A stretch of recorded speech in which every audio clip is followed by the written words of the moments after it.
Здравейте, приятели! Здравейте, чувате ли ни? Първото и най-важно. Ако имате някакъв проблем с чуваемостта или с това да виждате слайдовете, може да ни пишете. От дясната страна има таб с чат, така че може да го използвате, ако имате проблем с видимостта и чуваемостта. Пък ако имате и въпроси накрая, отново там. Първо да ви благодарим, че сте тази вечер с нас. Ние много се вълнуваме да ви представим темата как да създадем Impact Hub. Тази тема всъщност е продиктувана от обучения, редица обучения и проект съвместно с 4 държави – Словения, Гърция, България и Англия. На първо място да ви кажа с 2 думи какво е Impact Hub. Това е едно споделено пространство за предприемачи, които всъщност искат да уменят и реализират различни идеи. Така че, накратко това значи, пък ние ще ви разкажем много още по тази тема, ако останете с нас до края.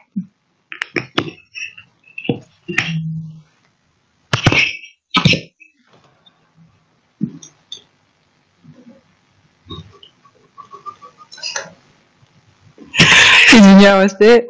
Сега аз се казвам Борислава Якова. Днес ще бъдете и с мен. След малко ще ви представим повече и за екипа, който ще води днешния вебинар, но първо искам да ви представя един специален човек, който всъщност е един от първите, които се включват в Националната школа по мениджмънт, една от първите неправителствени организации, които реализират обучения, различни от се случват в училище. Юлиана, заповядай. Здравейте и от мен. Аз работя с школата от 10 на години, но всъщност тя е много по-внушителна история. Както Борислава каза, това е едно от най-старите NGO в България. Мисията на Националната школа по мениджмънт е да предоставя неформално обучение на високо мотивирани млади хора от средните училища в страната във връзка с предприемачество, финанси, бизнес, както и предоставяне на тренинги за развитие на социалните умения на младите хора. Успоредно с това в годините Националната школа по мениджмънт се специализира в реализирането на образователни международни проекти, благодарение на което ние сме придобили ноу-хау в областта на развитието на социалната интелигентност, предприемачеството и напоследък и по отношение на социалното предприемачество. И този проект, за който днес ще говорим, е именно в резултат на тази активност.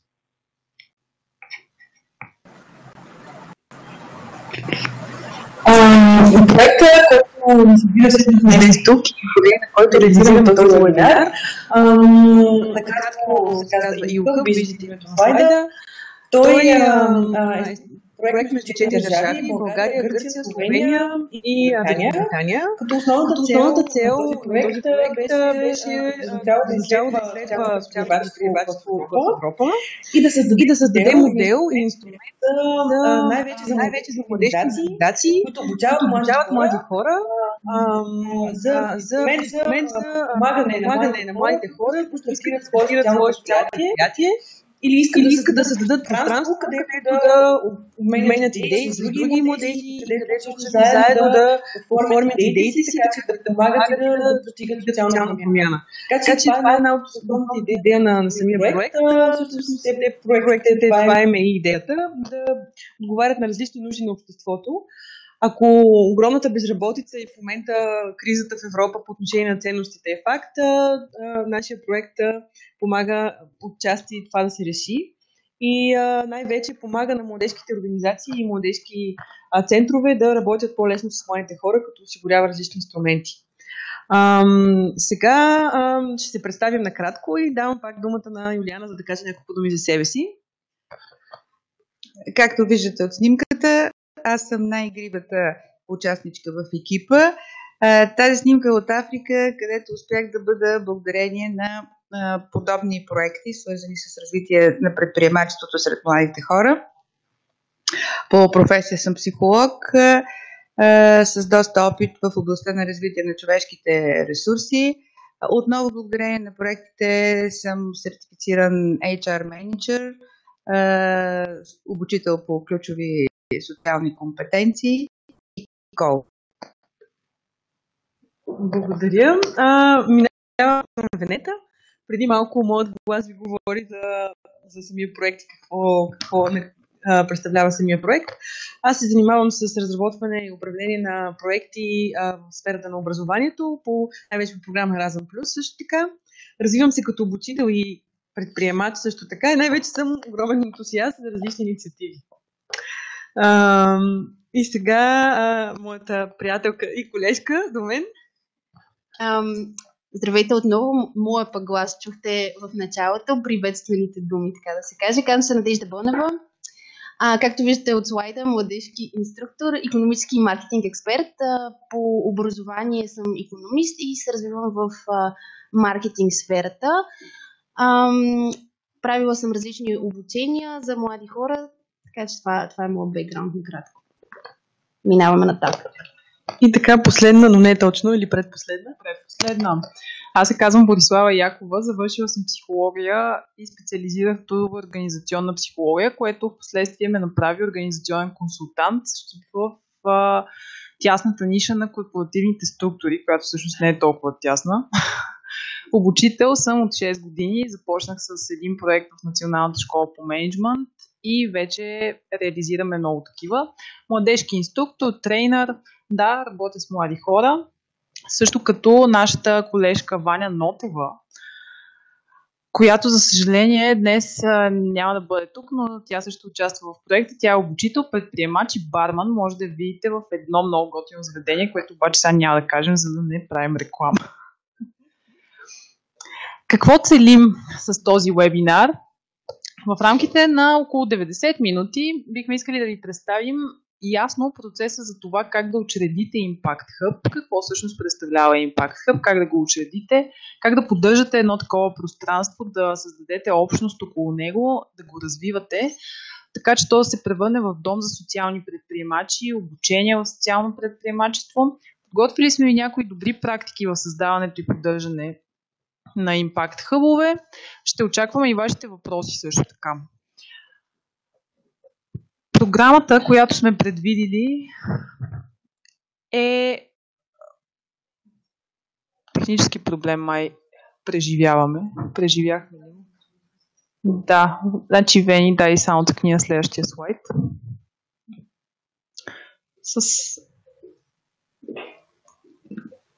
Извиняваме се.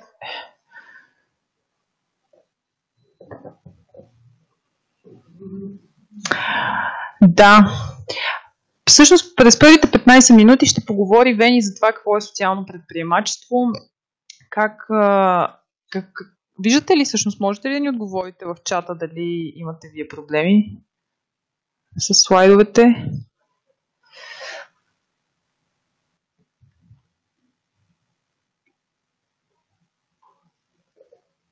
Добре.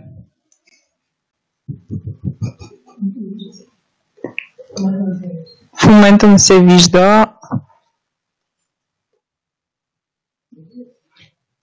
Чува ли се?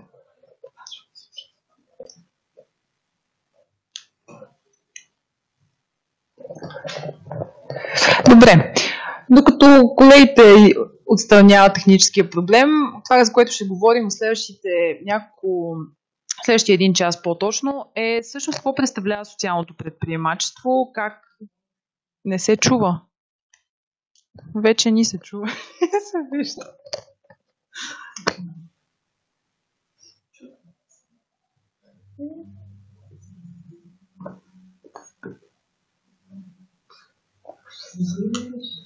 Никой. Аз не знам къде излизат. Не ми излизат на мен.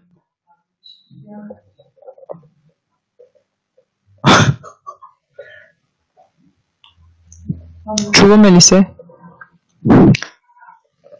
Чуваме ли се вече?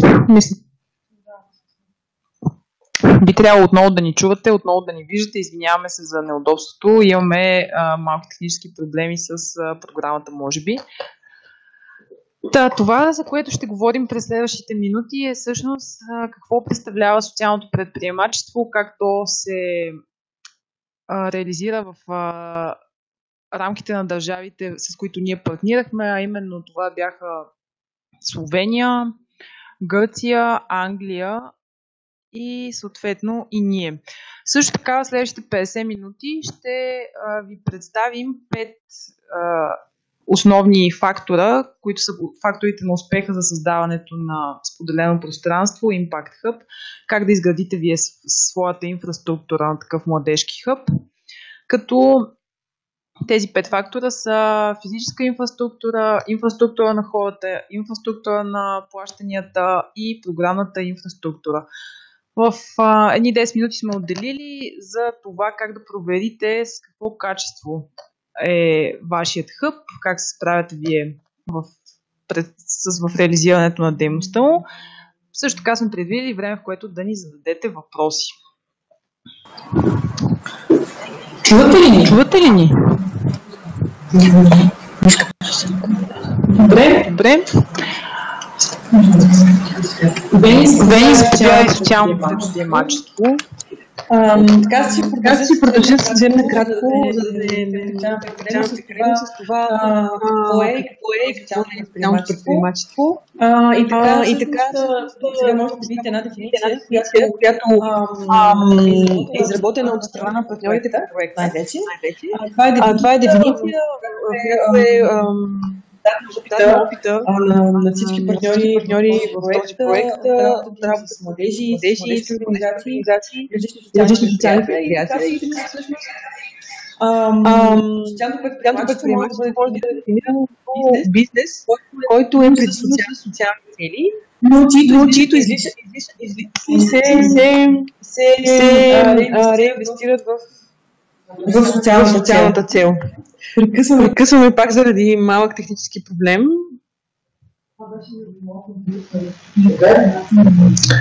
Чува ли се добре в момента, защото ни казват, че има технически проблем?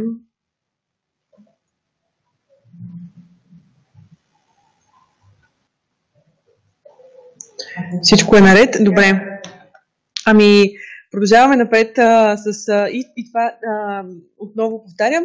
Идеята е, че това е бизнес, който има социални цели, но цялата печалба или поне голяма част от печалбата се реинвестира в развитието и постигането на тази социална цел. Пък какво е социално предприятие? Много важно е, че това е една автономна организация, подчертавам автономна, която съчетава социална цел и предприемаческа дейност. И двете не са по никакъв начин взаимоизключващи се, а напротив се допълват. И така, малко повече сега за дефиницията. Аз лично винаги, всъщност самата аз съм търсила какво е това социално предприемачество, тъй като е термин, който е сравнително нов поне за нас, въпреки че съществува от много години. И благодарение на този проект всъщност за мен дойде една светлина в края на тунела и си изясних много ясно какво точно е това нещо. Тук на този слайд може да видите една графика, която показва и позиционира социалните предприятия точно в средата на взаимодействието между, например, благотворителни организации, бизнеси или предприемаческа дейност и правителството. Тоест, ако до момента е доказано, че благотворителността не се справя добре, тъй като е еднопосочна, т.е. от едно място на друго място и не може да помогне на социалните на обществото всъщност да постигне дългосрочни резултати, тъй като едни пари идват от, например, дарители, отиват към определени организации и резултата всъщност в един момент, когато донора спре да финансира, тогава резултата се губи. От друга страна е бизнеса или чисто предприемаческата дейност, която развива иновации, развива нашето общество, но проблема при самия бизнес е, че става все по-малко етичен и това е доказано във времето.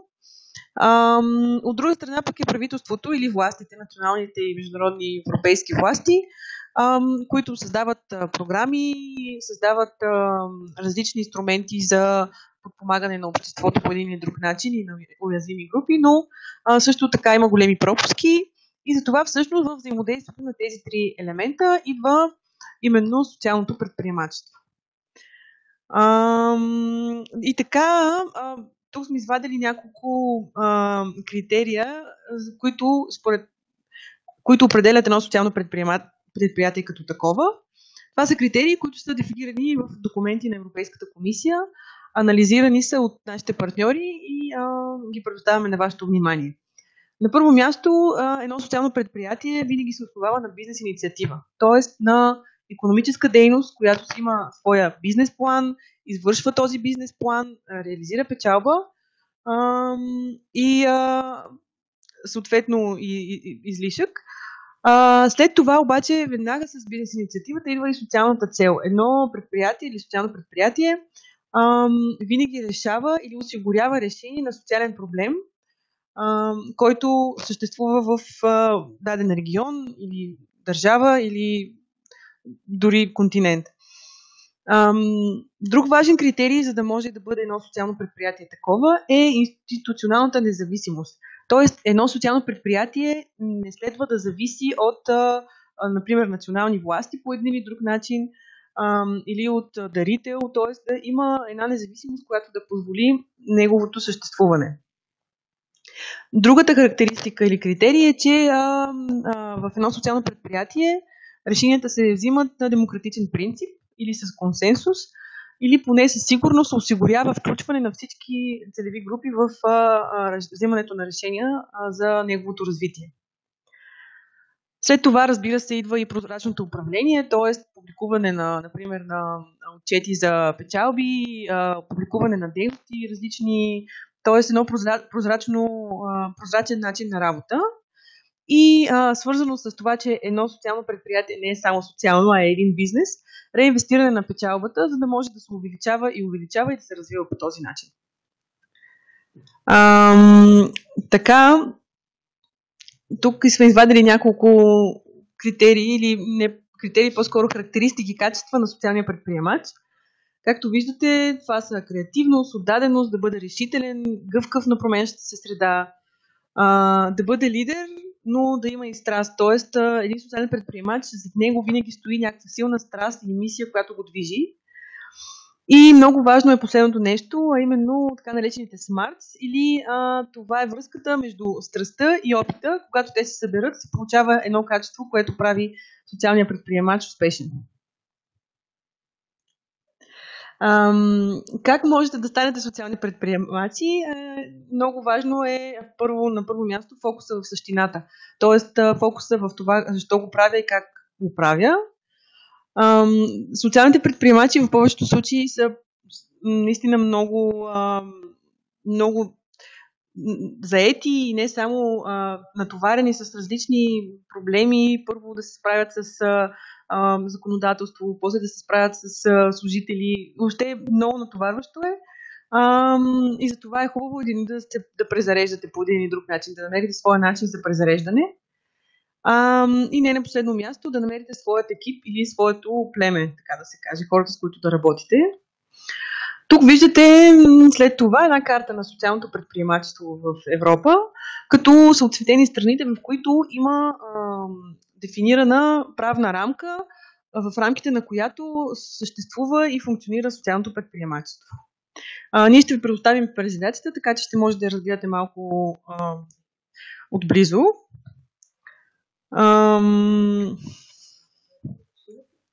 Ако дойдете в събота от 10 часа, официално ви каним на събитие, конференция, която е посветена на това как да създадем Impact Hub. Там ще може и да получите повече информация и ще получите с самия инструмент. Ще получите и тази презентация. Ще обсъдим и поговорим още малко за това по тази тема. А пък в края на презентацията всъщност ще ви кажем и още повече къде и как ще се случи това нещо. След това сме извадили малко всъщност за социалното предприемачество в България и в Европа.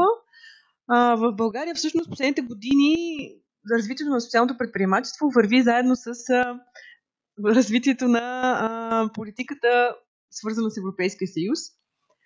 И така имам много документи, които са създадени в тази посока и там се регламентира по един или друг начин функционирането на социалното предприемачество. Въпреки това, за съжаление, няма конкретна дефиниция и закон, който да регламентира социалното предприемачество в България. Ще спрем за малко, тъй като имаме малък технически проблем отново.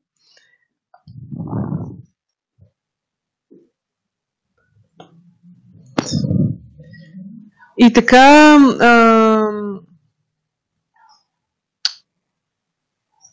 изчистено е вече, да. И така, социалното предприемачество в България може да се каже, че има някакви характеристики, които сме определили. В момента няма политика или няма поне конкретна правна рамка, която да регламентира съществуването на социални предприятия. Също така, дефиницията за социално предприятие е по-скоро свързана с това за работа с хора с увреждания, а не толкова с работа в рамките на един бизнес, който да се развива. От друга страна, пък се пилотират много различни модели. Има различни инициативи по проекти, както е нашия всъщност, за насърчаване на социалното предприемачество, тъй като то идва от обществото и има нужда, крещяща нужда от него. И така малко статистика сме извадили. Неофициално, няма точно официална статистика, но неофициално социалните предприятия са около 5000 в България. По дефиницията на Европейския съюз съществуват между 200 и 400 предприятия. А пък според националната концепция за социална икономика има около 2000, така че в които работят над 500 000 души. Така че всъщност може да видите, че в България социалното предприемачество е реалност и нуждите да се развива то са на лице. Малко за социалното предприемачество в нашите страни партньори в рамките на този проект. В Гърция има закон, който в последните години, от 2011 насам, регламентира всъщност развитието и развитието на социалното предприемачество на местно ниво, като той най-вече засяга теми като социално включване, социална грижа и сътрудничество. Съответно, благодарение на този закон и благодарение на финансирането на Европейския съюз, в последните години се стартират безкрайно много социални предприятия в Гърция. Въпросът е, че има малък проблем там с съществуването в бъдеще на тези предприятия и тяхната устойчивост. В Словения също така има закон, който регламентира социалното предприемачество, пак от 2011 година, регламентира и самите дейности, които могат да бъдат обект на едно социално предприятие. В Великобритания пък е всъщност едно от страните, където социалното предприемачество е развито буквално от век назад, век и повече назад, като първата дефиниция е от 1841 година, но след това през 1978 година се дефинира вече като компания, която е собственост на тези, които работят в нея и се ръководи от социални цели. Така че още от 19-20 век стартира в Великобритания дефиницията за социално предприемачество, което определя и вече самото съществуване, успешно съществуване и до днес. И така сега давам думата на Борислава, стига от мен, за да може да разкаже малко по темата за това как да създадем Impact Hub. Да, Вени, благодаря ти. Вени ни даде отправените точки, правната рамка, реалността, всъщност, в която бихме могли ние да помещаваме своя Impact Hub, но всъщност нашия Impact Hub и въобще, ако вие решите да се захванете с това, не е лесно начинание, но много благородно и вдъхновяващо. Вие ще знаете всъщност как да се превърнете в хората, които променят средата и създават сами такава среда. Какво е хъб? първо ми се иска да дадем една работна дефиниция, както Юлиана я нарича. Това е място, в което има осигурена спокойна работна атмосфера, в която се случват неформални бизнес взаимодействия. Няма нищо общо с корпоративните структури, типичните бизнес организации, там културата е доста по-свободна. Дава възможност на младите хора да се изправят пред предизвикателството от изолация, тогава, когато изберат да работят като фрилансъри, като социални предприемачи. И всъщност най-важната характеристика на един хъб е, че предоставя възможност за получаване на бизнес съвети и подкрепа. Защото всъщност вие, създавайки хъб, вие създавате една общност, която да подкрепя иновации, която да подкрепя социални промени и въобще едно място на хора с споделени ценности, с споделена визия за това как искат да виждат средата около себе си и средата, в която живеят.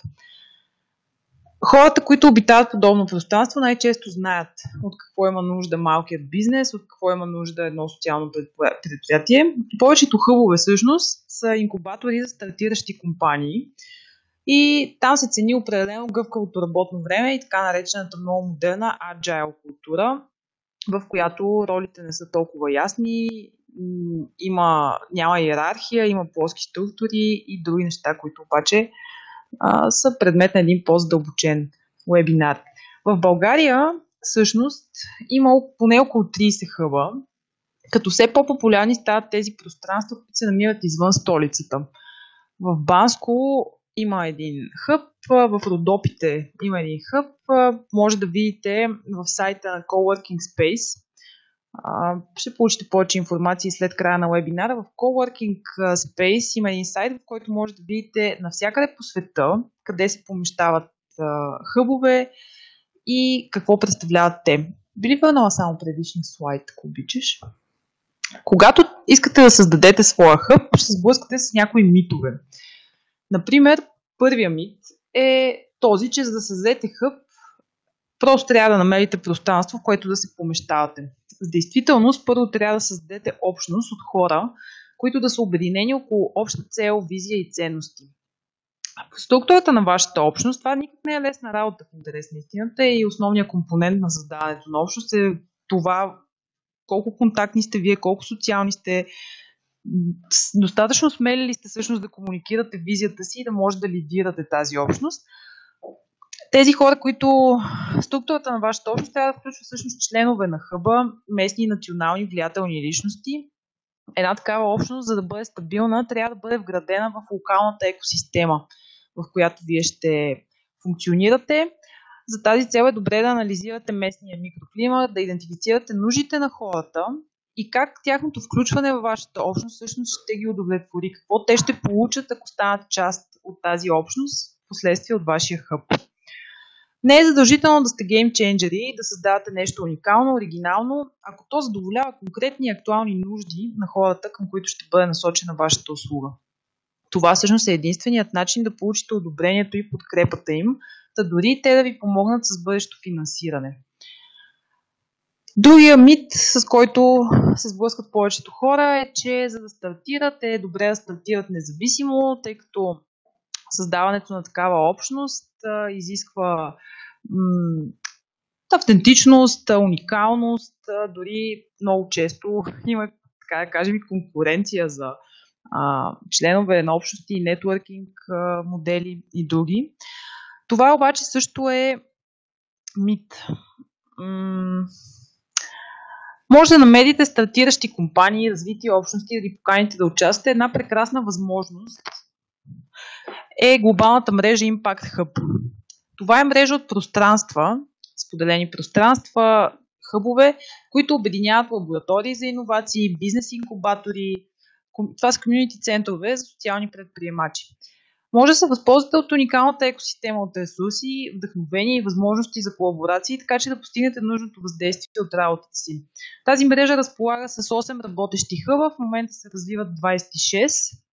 Има 15 000 члена в 5 региона и за да развиете своето пространство, нещо много важно, според тях ще ви бъдат нужни между 5 и 10 години, което със сигурност ще се увеличи, ако решите да разчитате само на себе си. В момента на страницата на Impact Hub, интерес на истината, има 4 регистрирани хъба от България, от които обаче с перспектива е само един, който е изпълнил на 11% е стигнал с попълването на документите. Добре. Сега ще продължим всъщност с същината на нашата среща днес, а именно един модел, който е разработен от партньорите в YouHub, проекта YouHub. Това е така наречения модел за 5-те PIS или 5-те пъта за създаване за успешен хъб. Този модел също така на него се базира и един инструмент за проверка на качеството, т.е. как сте реализирали модела и докъде сте стигнали, как сте успели. Този модел, както виждате и на слайда, се базира на така наречената физическа инфраструктура, инфраструктурата от хора, т.е. people's infrastructure, инфраструктура на целта или purpose infrastructure, payment infrastructure, т.е. финансовата страна на разработването и създаване на един и функциониране също така на един Impact Hub, както и програмата, т.е. какво да се случва в този Impact Hub. И така сега ще продължим с физическата инфраструктура или physical infrastructure. Основната, всъщност, тя е основна за създаване на един хъб, разбира се, тъй като ни трябва място, въпреки че това не е най-важното, но ни трябва място, където да поместим този хъб и също така да е събирателна точка и платформа за развитие на социални предприятия с нашите самишленици или с различни групи хора, които биха дошли там. И така, каква да бъде инфраструктурата? Тя трябва да бъде да създава условия за развитие, със сигурност, на социални предприятия, да бъде неформална, да бъде лесна за използване, т.е. възможно най-функционална за използване, да бъде достъпна, т.е. да бъде близо до транспортни средства, да бъде лесно да се стига до нея и да бъде креативна и вдъхновяваща, а именно да може всички знаем за Google, чували сме за Google, където всичко е шарено и красиво. Така че да бъде едно място, което да насърчава креативността, работата в екип, комуникацията между хора и така всъщност много важно или поне основно е да има едно отворено пространство.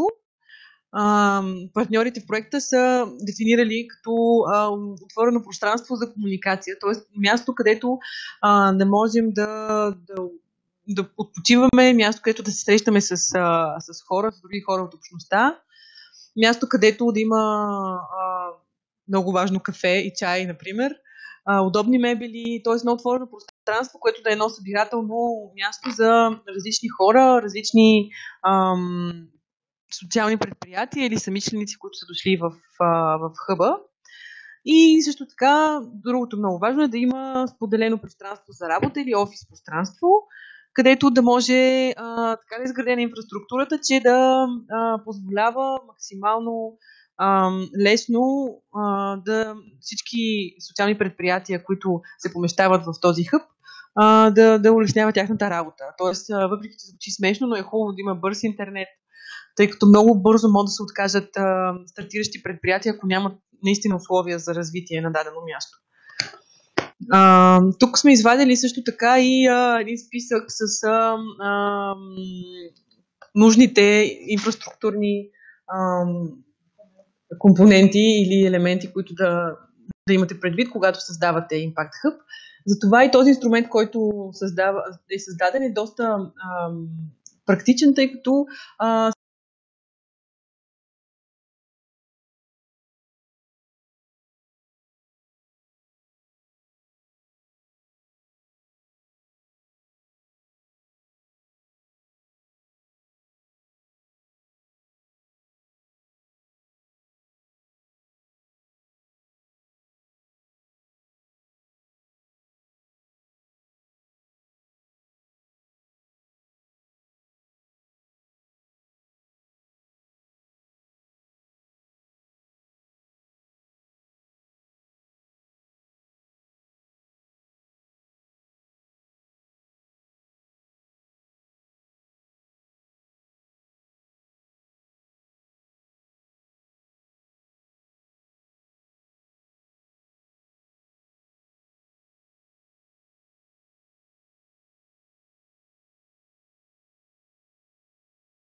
Да започвам ли?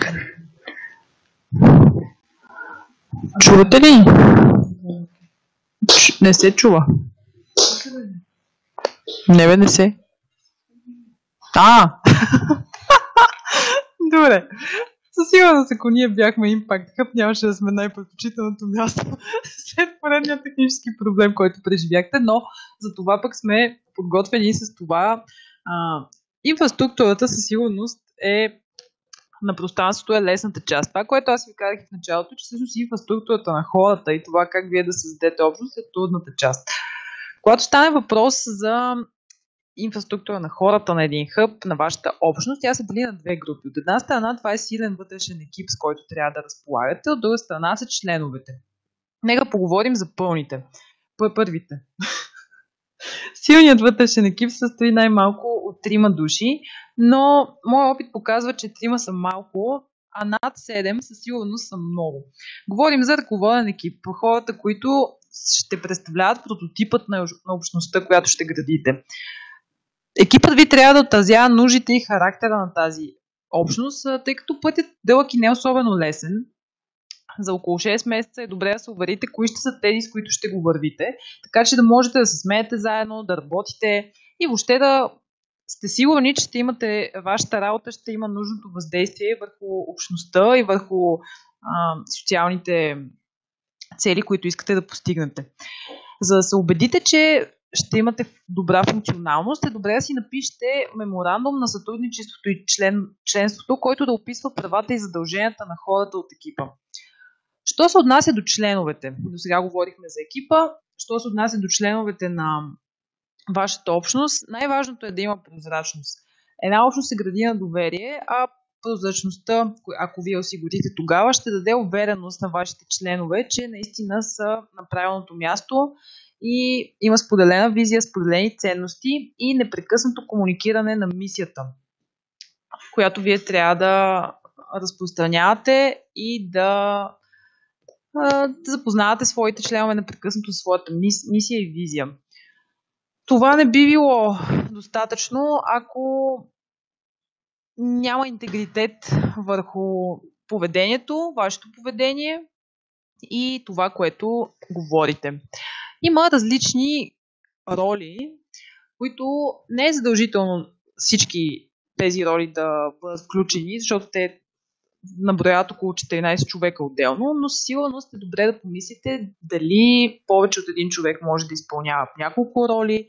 Искаме да ви запознаем основно с тях. Първата е на домакин на вашия хъб.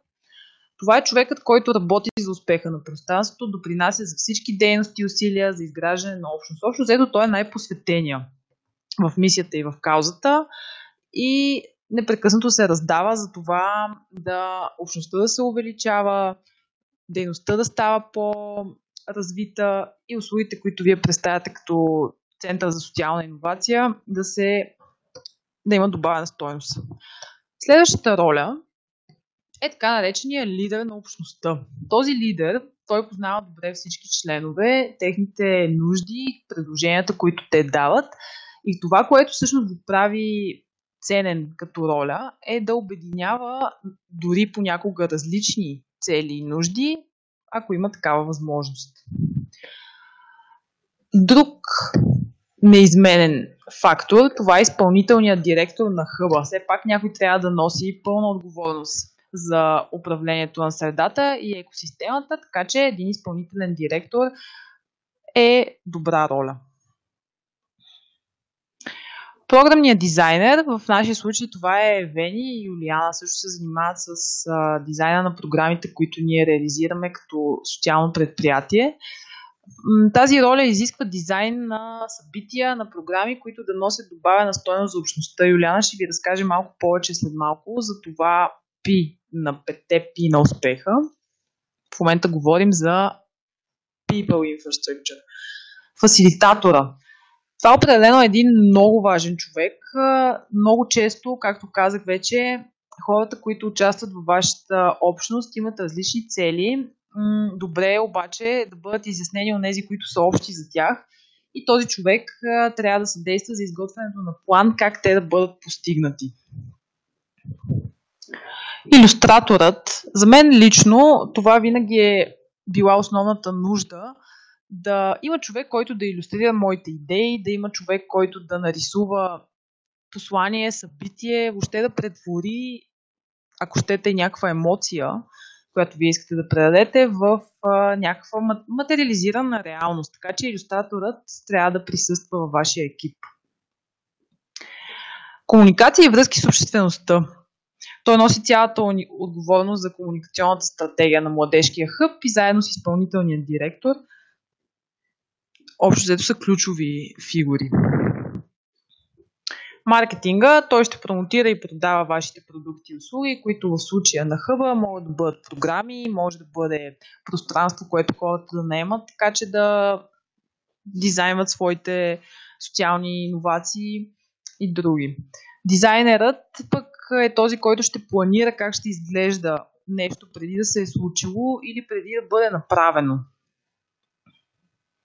Менторите са едни много важни хора, които имат опит с различни социални иновации, с различни активности.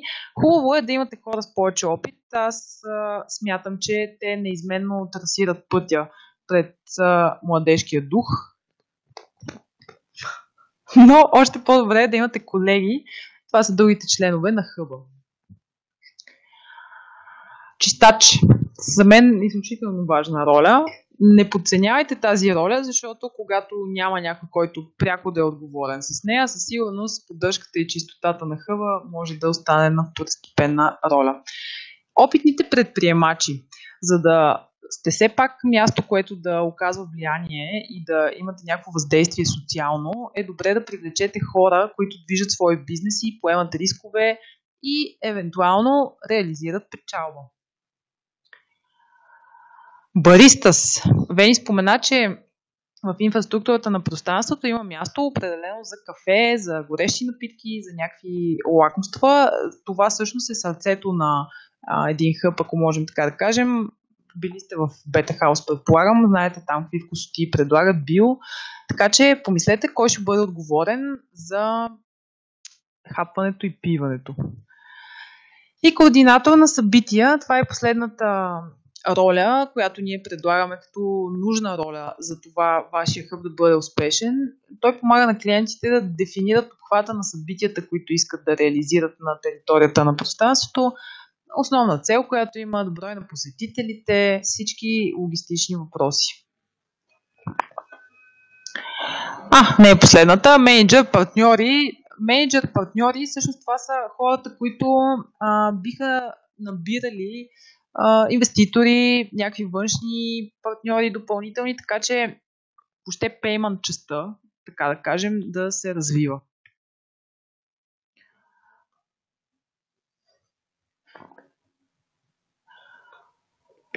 Добре. До сега говорихме всъщност за инфраструктурата на пространството, за инфраструктурата на хората. Нещо много важно е всъщност инфраструктурата на целта. Целите, които вие си поставяте, са всъщност като своеобразна нервна система на хъба. Нервната система на нас ни помага основно да се адаптираме към непрекъснато променящи се условия и да отсяваме важното от маловажното. Така както нервните импулси преминават бързо по здрава и стабилна нервна система. Вашият хъб има една основна ключова област, в която ще реализирате дейност. Това, например, е подпомагане и развитие на социални предприятия и инициативи. От друга страна, големите цели, на които ще подчините тази дейност, може да са създаване на лаборатория за социални иновации, бизнес-инкубатор и обществен център. Кое е първото, което трябва да направите, например, за да създадете лаборатория за социални иновации? Да създадете програма, която да привлече социални иноватори. Какво ще включва програмата? Кой ще организира? Какви ресурси ще ви бъдат необходими? Как ще привличате хора?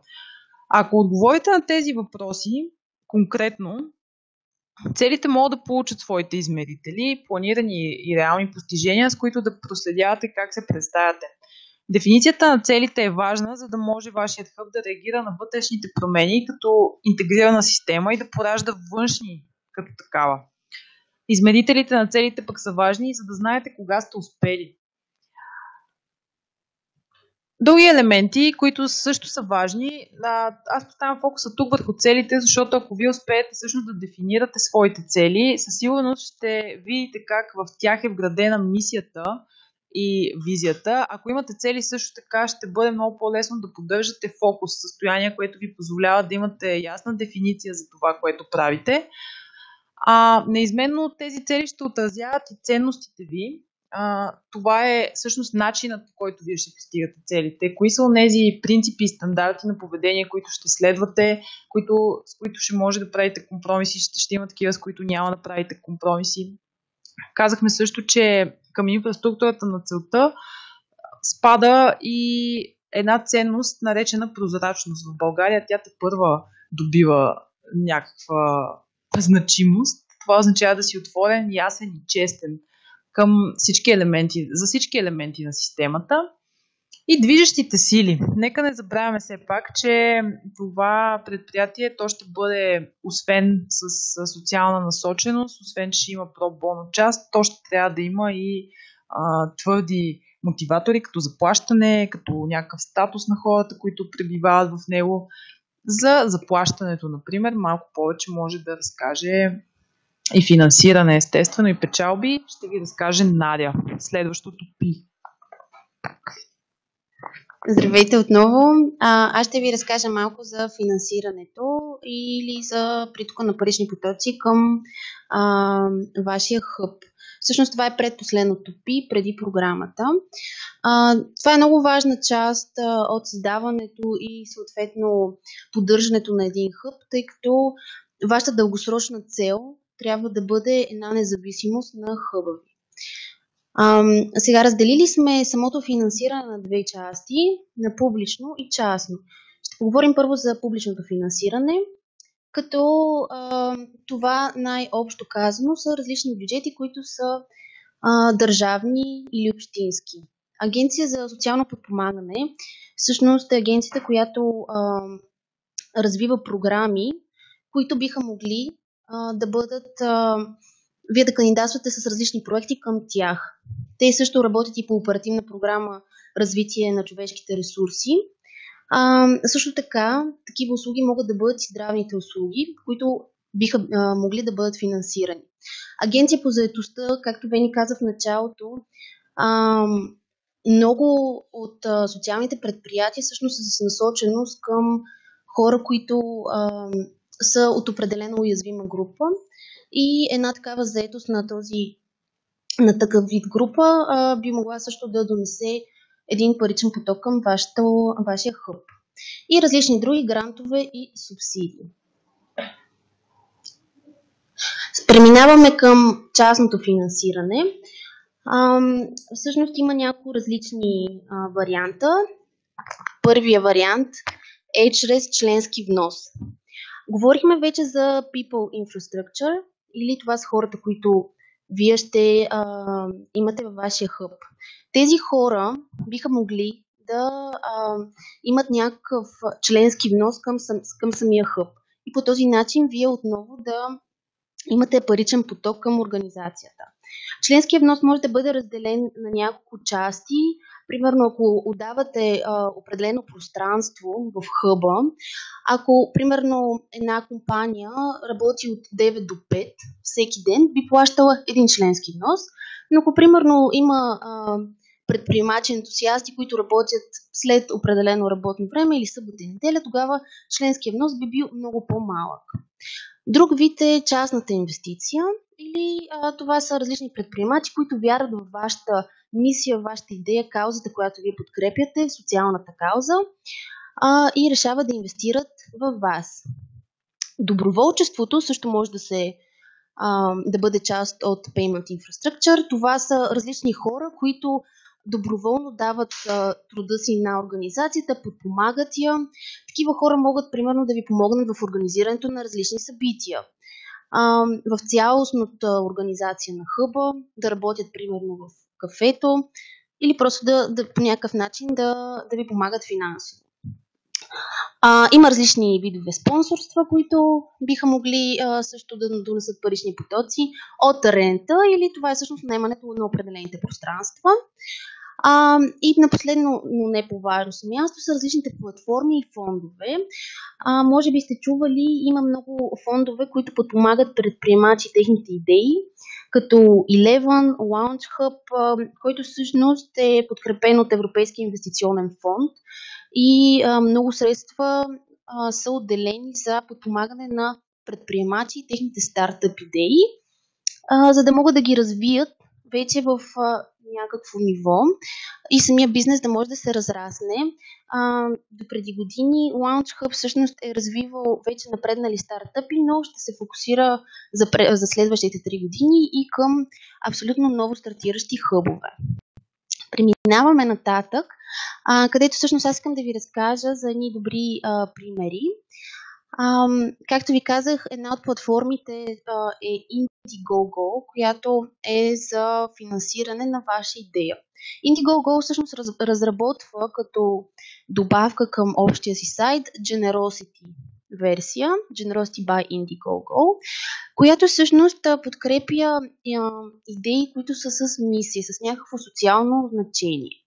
Ако принципно Indiegogo платформата таксува такса, има някаква такса за самия проект, за самото нещо, което се разработва, то Generosity by Indiegogo няма такава такса и съответно подпомага наистина тези компании, тези хора с проекти, които са с социално значима мисия.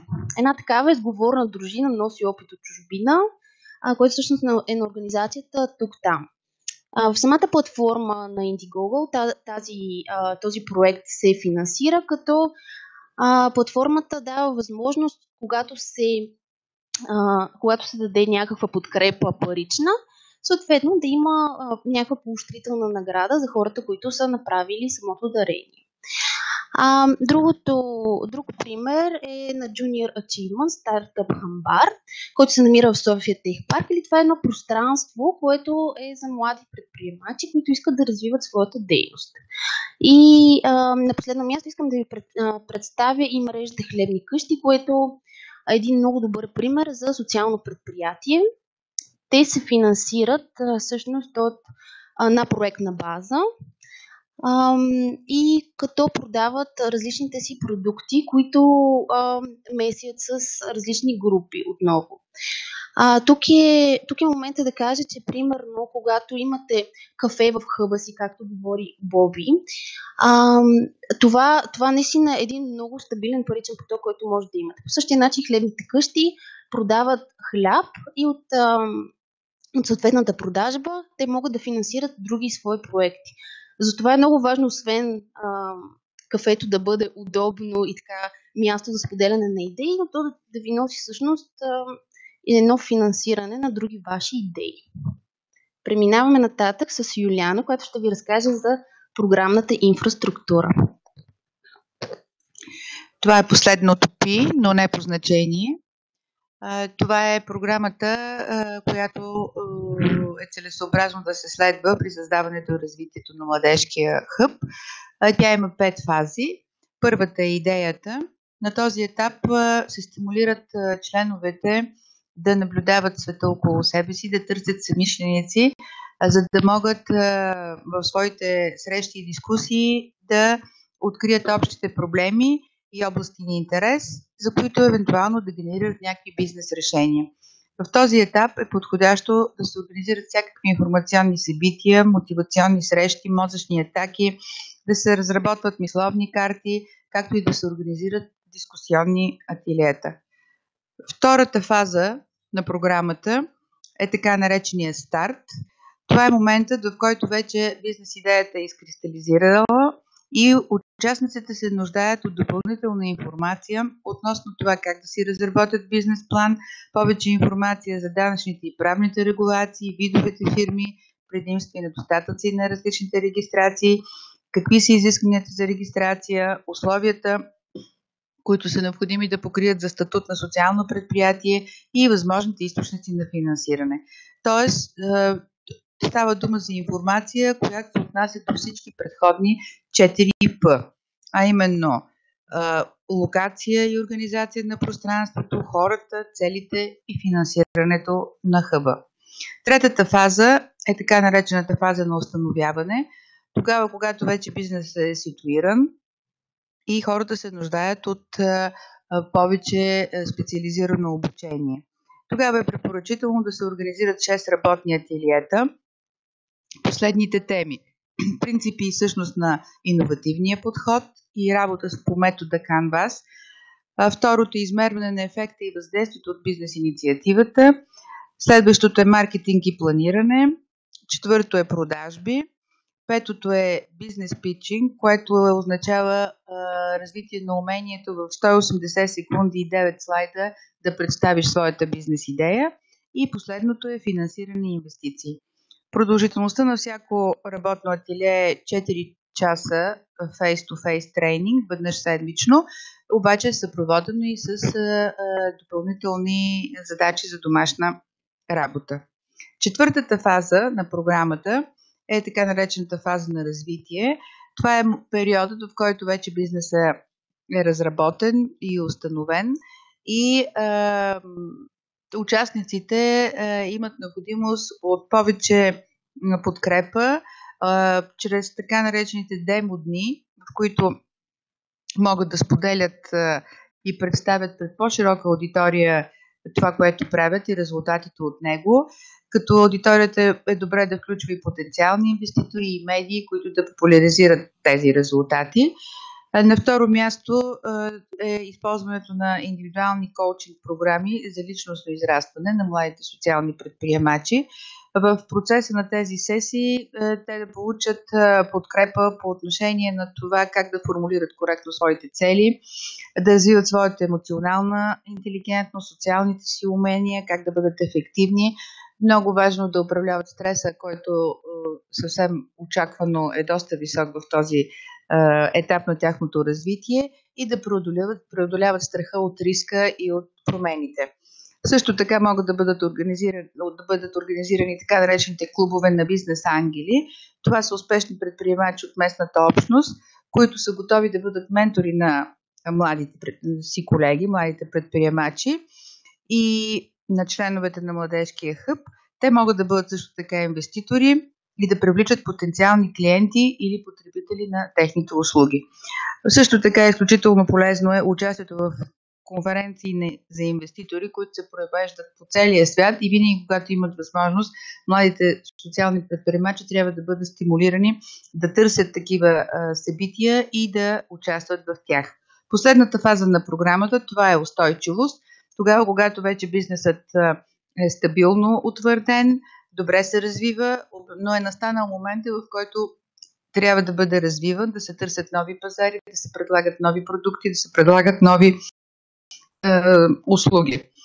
И тогава подкрепата, която консултантите биха могли да окажат, е свързана с управлението на хората и талантите, с лидерство, взимане на решения, оперативна ефективност и излизане на международните пазари.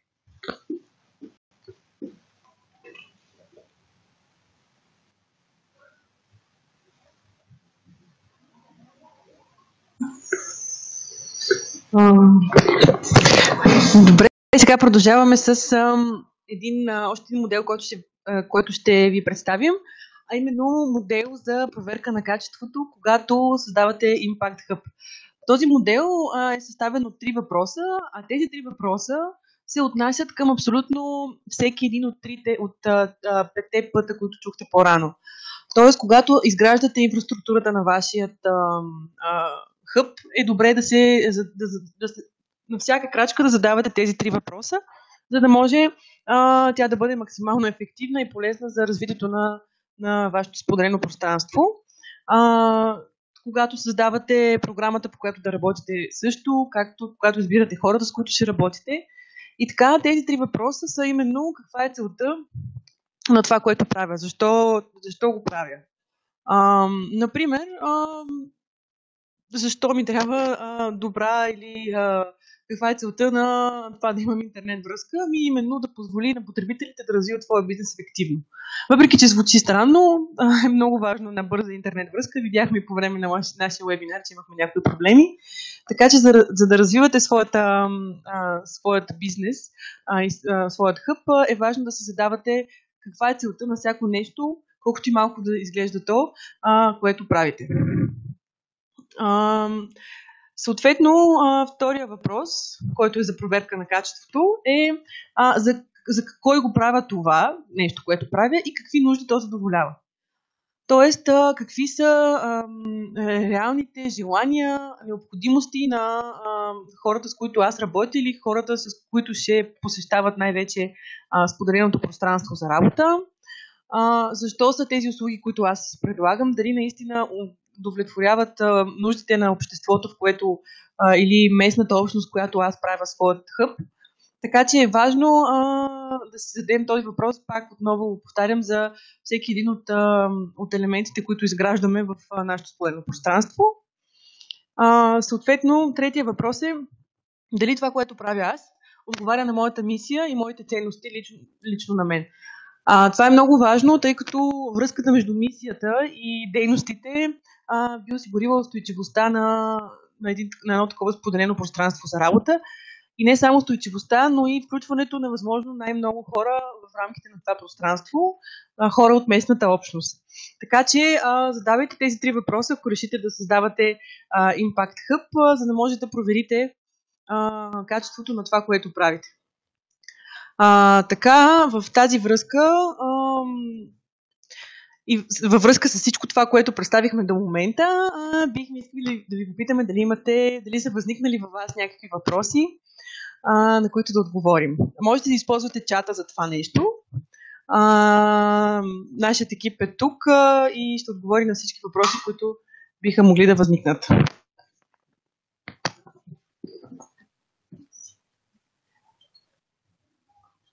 Имаме горе-долу около 10 на 15 минути дори за въпроси и отговори. Така че, ако цялото това нещо, което разказахме, предизвиква във вас някакви съмнения, вълнения, несъгласие дори, можете да ни попитате. Докато си мислите за въпроси и във връзка с всичко това, което казахме до сега, ми се иска да ви поканя и да отправя към вас една специална покана.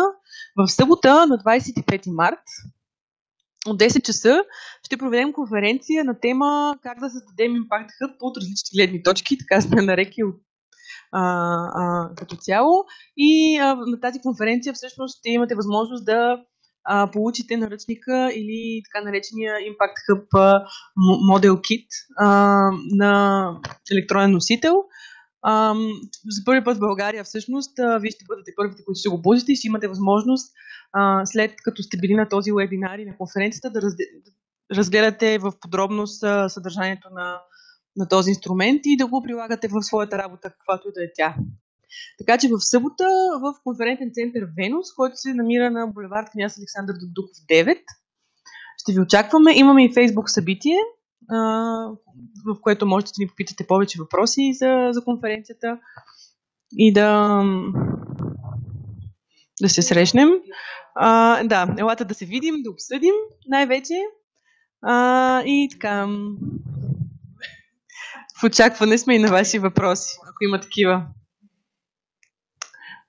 Да, както и колегите казват, наистина лице в лице е доста по-ефективно комуникацията, така че ще можем на място в събота от 10 часа да обсъдим малко повече за този инструмент.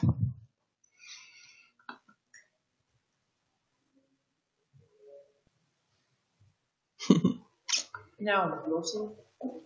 За сега няма въпроси. Въпреки това, ще останем още малко на ваше разположение и ето тук един поздрав от нас.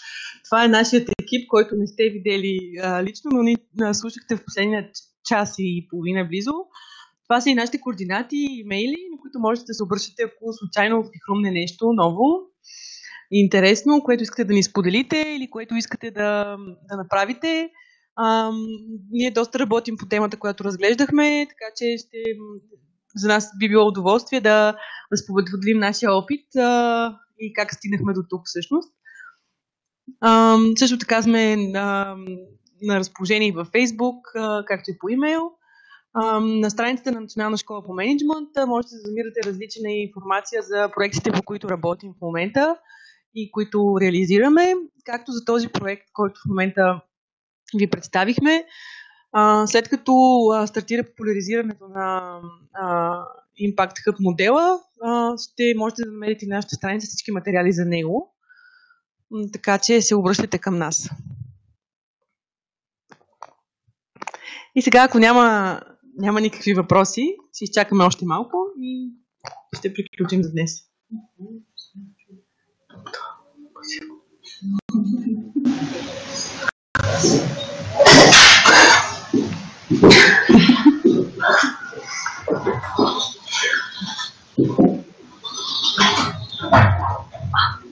Добре, получаваме много поздравления, много ви благодаря.